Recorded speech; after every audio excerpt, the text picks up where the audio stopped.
Hello every one. ഇത് നമ്മളൊരു small വ്ളോഗാണ്. നമ്മൾ എറണാകുളത്ത് നിന്ന് കാഞ്ഞിരപ്പള്ളിയിലേക്ക് ബേബീസിന് ഇമ്മ്യൂണോതെറാപ്പി കൊടുക്കാൻ വേണ്ടി പോവുകയാണ്. രാവിലത്തെ അതിൻ്റെ ബ്രേക്ക്ഫാസ്റ്റും സ്നാക്സൊക്കെ പ്രിപ്പയർ ചെയ്തു. അതിനുശേഷം നമ്മൾ ഇറങ്ങി. നമുക്ക് 12-നാണ് അപ്പോയിൻമെൻറ്റ്. അപ്പോൾ ഞങ്ങൾ അങ്ങനെ കാഞ്ഞിരപ്പള്ളിയിലേക്ക് പോയി. ഇത് ഇമ്മ്യൂണോതെറാപ്പി എല്ലാം കഴിഞ്ഞിട്ട് ഞങ്ങൾ ആൻറ്റിയുടെ വീട്ടിലേക്ക് പോവാം. അവിടെ പോയി അന്ന് റെസ്റ്റ് എടുത്തിട്ട് പിന്നെ നമുക്ക് പിറ്റേ ദിവസം മോർണിംഗില്ല ശരിക്കും പറഞ്ഞാൽ ഞാൻ വ്ളോഗ് എടുത്ത് സ്റ്റാർട്ട് ചെയ്തത്. ശരിക്കും ഇതൊരു പ്ലാൻഡ് ആയിട്ടുള്ള വ്ളോഗ് ആയിരുന്നില്ല. അങ്ങനെ മോർണിംഗില്ലെന്ന് പറഞ്ഞാൽ അവിടുത്തെ മോർണിംഗ് ഒരു പ്രത്യേകതയുണ്ട്. ഭയങ്കര സൂത്തിങ് ആയിട്ടുള്ളൊരു മോർണിംഗാണ്.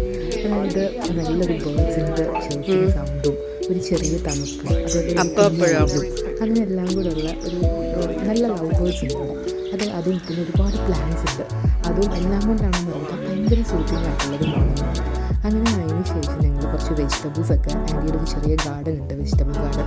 കുറച്ച് ബ്രിഞ്ചോളും അതേപോലെ ലേഡീസ് ഫിംഗർ ഉണ്ടായിരുന്നു, അതേപോലെ മുരിങ്ങയുടെ ലീവ്സ് ഉണ്ടായിരുന്നു, കറി ലീവ്സ് ഉണ്ടായിരുന്നു. അപ്പോൾ അങ്ങനെയൊക്കെ അതൊക്കെ പറിക്കാൻ പോയി. അപ്പം എൻ്റെ പ്രഗ്നൻ്റ് ആയിരുന്ന ടൈമിലും അതേപോലെ സെയിൻ കുഞ്ഞായിരുന്ന സമയത്തും സാക്കിക്കും എല്ലാം നമ്മൾ വരുമ്പോഴും അല്ലാതെ തന്നെ രണ്ട് ആൻറ്റിമാരുണ്ട്. അവരിവിടെ നിന്നാണ് വെജിറ്റബിൾസൊക്കെ കൊടുത്തു വിടുന്നത്. ശരിക്കും സെയിനായിരുന്നു ഭയങ്കര എക്സൈറ്റഡ്. അവൻ പുറത്തെല്ലാം ഫുള്ളിങ്ങനെ നടക്കുകയായിരുന്നു. അതിന് ശേഷം നമ്മൾ പിന്നെ ബ്രേക്ക്ഫാസ്റ്റ് കഴിക്കാൻ പോയി. ബ്രേക്ക്ഫാസ്റ്റിന് അവിടുത്തെ സ്പെഷ്യൽ എന്ന് പറയുന്നത് ഈ തിക്കടിയാണ്. തിക്കടിയും ചിക്കൻ കറിയും. അതായത് ഒരു കോക്കനട്ട് മിൽക്കിൽ റൈസ് ബോൾസ് ഒക്കെ ഇട്ടിട്ട് കുറച്ച് സ്പൈസി ആയിട്ട് അങ്ങനെയുള്ളൊരു മെയിൻ ഐറ്റം അവിടെ. പിന്നെ ഇടിയപ്പവും പൊറോട്ടയും എഗ് റോസ്റ്റും അതെല്ലാമായിരുന്നു മെയിനായിട്ട്. അങ്ങനെ അതിന് ശേഷം നമുക്ക് കുറച്ച് റിലേറ്റീവ്സിൻ്റെ വീട്ടിലൊക്കെ പോകാനുണ്ടായിരുന്നു. അങ്ങനെ അവിടെയെല്ലാം പോയിട്ട് ഞങ്ങൾ ഈവനിങ്ങോടുകൂടി പരുന്തുംപാറ എന്ന് പറഞ്ഞൊരു ടൂറിസ്റ്റ് സ്പോട്ട് ഉണ്ട് അവിടെ. പരുന്തുംപാറ, പഞ്ചാലിമേട്, ഇത് രണ്ടും അവിടെ അടുത്തടുത്താണ്. അപ്പോൾ അവിടെ പോകാമെന്ന് വിചാരിച്ചു. അങ്ങനെ ഞങ്ങൾ അവിടേക്ക് പോയി. കുറേ നാളിന് ശേഷം നമ്മൾ കസിൻസും ഫാമിലി എല്ലാം കൂടെ പോകുമ്പോൾ ഒരു പ്രത്യേക സന്തോഷമല്ലേ. അങ്ങനെ പിന്നെ ഞങ്ങൾ പോയ ടൈം ഒരു നൈറ്റ് ആവാറായിരുന്നു, 7 അതുകൊണ്ട് നല്ല വ്യൂ ഒന്നും ഉണ്ടായിരുന്നില്ല. പക്ഷേ ഓരോ ടോയ്സൊക്കെ കാണുമ്പോൾ പിന്നെ സെയിൻ അത് വേണം, അങ്ങനെ അവൻ്റെ ഗണ്ണൊക്കെ വാങ്ങിച്ചു കൊടുത്തു.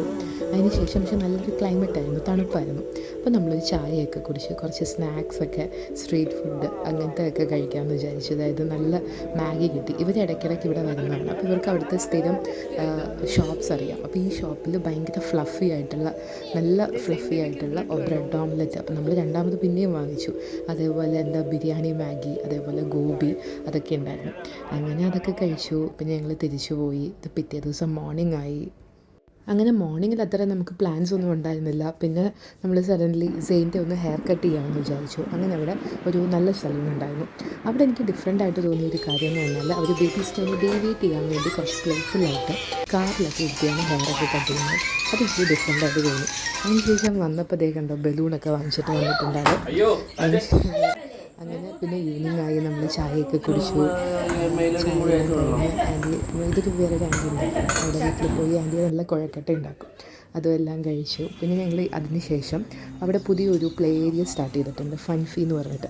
അങ്ങനെ അവിടെ പോയി. അതൊരു ഒരു റെസ്റ്റോ കഫേ ഒക്കെയാണ്. അപ്പം നമുക്ക് പാരൻസിനും ഞങ്ങളും കസിൻസും എല്ലാം കൂടി ശരിക്കും അതിനെക്കാട്ടിലും കൂടുതൽ അവിടെ എൻജോയ് ചെയ്തത് ഞങ്ങൾ.